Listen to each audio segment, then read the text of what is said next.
किती वर्षाचे तुम्ही? 89. आणि नाव काय तुमचं? विठ्ठल मारुती चव्हाण वारकरी.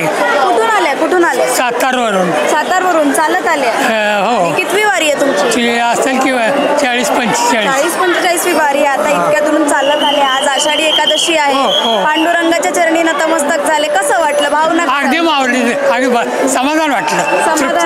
अगदीच तृप्तीचं जेवण झालं. डोळ्यात पाणी येणारं दृश्य होतं. शिन गेला. किती वर्ष अजून वारी कराल? पांडुरंग म्हणेल तेवढी. तुम्ही आता इतकं वय झालंय, इतक्या दूरून चालत येतात, थकत नाही का तुम्ही? नाही अजिबात. आता किती वर्ष कराल अजून वारी? आता घडल तेवढी.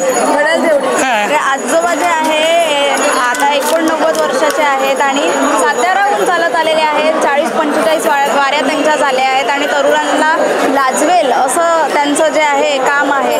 आणि काय आता जे तरुण आहेत ते वारी करत नाही काय, तर त्यांना काय सांगाल?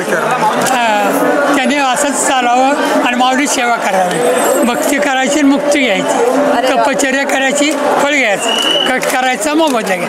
बँकेत टाकायचं. माझं आज 73 वर्ष. तुम्ही कुठून आले? मी मुंबईवरून आलो आणि मी मुंबई हायकोर्टामध्ये वकिलीची प्रॅक्टिस करतो. आता या वयामध्ये आता बापरे, हे पण एक आपल्याला काय वारीत बघायला मिळतं बघा. आता तुम्ही इतक्या वर्षापासून, किती वर्ष झाले वारीला? नाही, माझा पहिलाच वर्ष आहे. त्यामुळे तुम्ही इतक्या दूरपर्यंत चालत आले पहिल्या वर्ष. आता आजोबांना तर 45 वर्षांची सवय आहे, तुमचं पहिलंच वर्ष आहे. उत्साह आहे. उत्साहाच्या जोरावरती माणूस कुठेही जाऊ शकतो. आणि तरुणांना आजच्या काय सांग? तरुणांना जास्त करून आज कलियुगामध्ये नैराश्य आणि चिंताग्रस्त तरुण असतो, तर त्याच्यासाठी एकच औषध आहे, ते म्हणजे 3 अक्षरी माऊली. नक्कीच माऊली या शब्दातच संपूर्ण जग, सुख सगळं या शब्दात आहे. दुखणं इतक्या वारीत हे जात असतात. माऊली म्हटलं की सगळं तिथेच विसरून जात असतात. आणि याचे अपडेट्स आम्ही तुमच्यापर्यंत देत राहणार आहोत. तोपर्यंत पाहत राहा नवराष्ट्राची आषाढी वारी. रामकृष्ण हरी.